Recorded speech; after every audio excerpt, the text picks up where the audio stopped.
I'd like to start with a short story about Singapore involving a good friend of mine. I've been living here for 13 years. And if you're not familiar with Singapore, among many other wonderful things about it, it's also one of the best places in the world to raise a family. Multicultural, loads of greenery, world-class education, and almost no crime. I have a friend who'd been living here for 5 years. He moved here with his wife and a young daughter.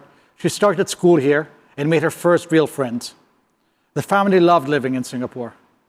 After my friend got promoted last year, one of the conditions was that they had to move halfway around the world for his job. This raised some questions with the family. Follow career and fortune and short-term gain, or do what's best for the family long-term, but potentially miss out on the career opportunity of a lifetime? I found this incomprehensible. In this day and age, this was even a choice someone had to make. That with all the talk of living life and living one's best life, we were still ultimately at the mercy of our work. But having to choose between life and work, family or promotion, is a much, much bigger issue. There's a growing body of research that suggests that one of the most significant drivers of the gender gap is largely the result of a systemic flaw in how we're thinking about work, the motherhood penalty.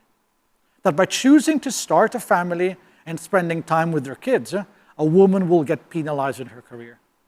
There's one particular study from Denmark that shows that women without children earn over 95% of their male equivalent, but that this percentage goes down to 80% for women without children after they return to work. So we are essentially faced with a zero-sum game here. Either choose life to the detriment of your career, or vice versa. So how do we move forward from here? Whereas some governments are looking at radical policies to address this specific imbalance, such as Denmark's forced paternity leave policy, I believe that organizations and business leaders have a much, much bigger role and opportunity to play.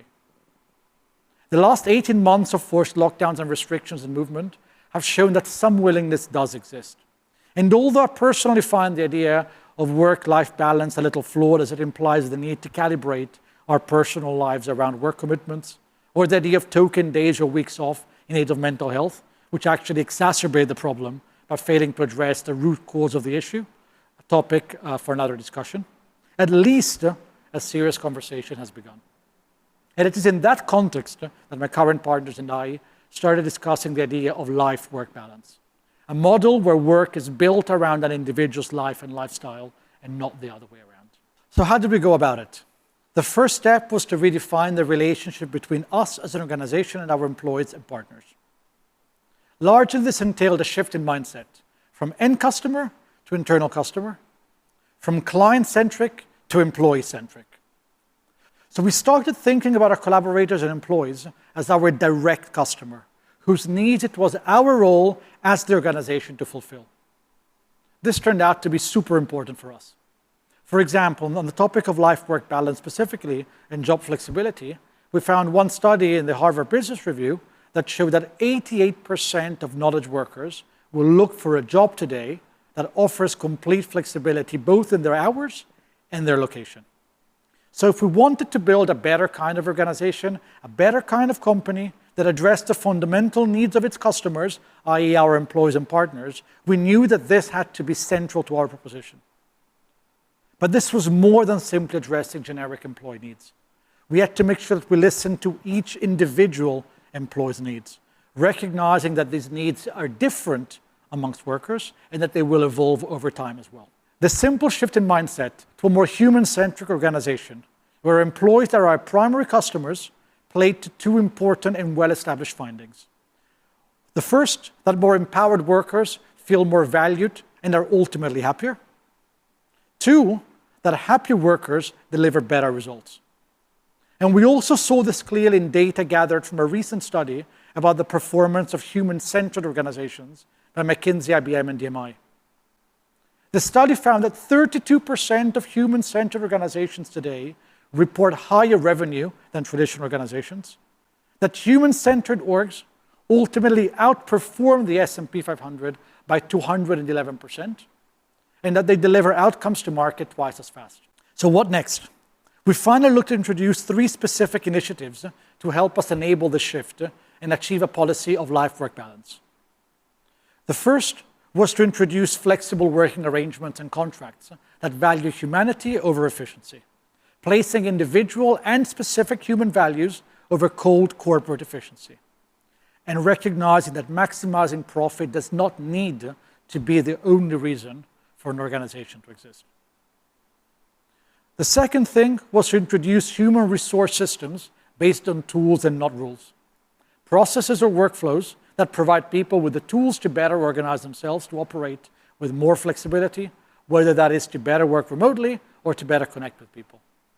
But also to make sure that our employees feel that they are part of one culture and one organization, even in the absence of proximity to one another, even in the absence of a physical workplace to go to and do every day, even in the absence of physical contact with their fellow employees. But especially systems that don't rely on software that requires you to log in every day at 9 a.m. on your laptop, that tracks every time you're not in front of your computer, systems that have been introduced by numerous organizations over the last 18 months. Thirdly, introducing remuneration structures and career opportunities that don't discriminate against people based on their life-work choices. One of the big debates at the moment is in the hybrid employee work system, where some people are in the office and some people are remote. Where remote workers are often being discriminated against from rising up the ladder, for example, because they don't have daily contact with their bosses, or because they're not seen, because they're not physically present. So it was imperative for us to have policies in place that didn't discriminate against people who perhaps chose to work from home more often than not, who chose not to move countries to pursue their career, but are equally able to do the job from their home country where they can spend more time with their kids or friends, or maybe with their kids have their own lives to pursue. So in conclusion, what we found is that life-work balance is not only possible, but actually better for business. We are able to access better talent by not being restricted by geography. Our collaborators and partners are happier because they can live life on their terms. And 3, they care more than ever to deliver great work for our end-paying customers. So at the end of the day, the concept of life-work balance boils down to the simple idea that you should treat others like you would like to be treated yourself. To treat employees like customers, listen to what they need, and act upon it, or ignore them at your peril. Thank you.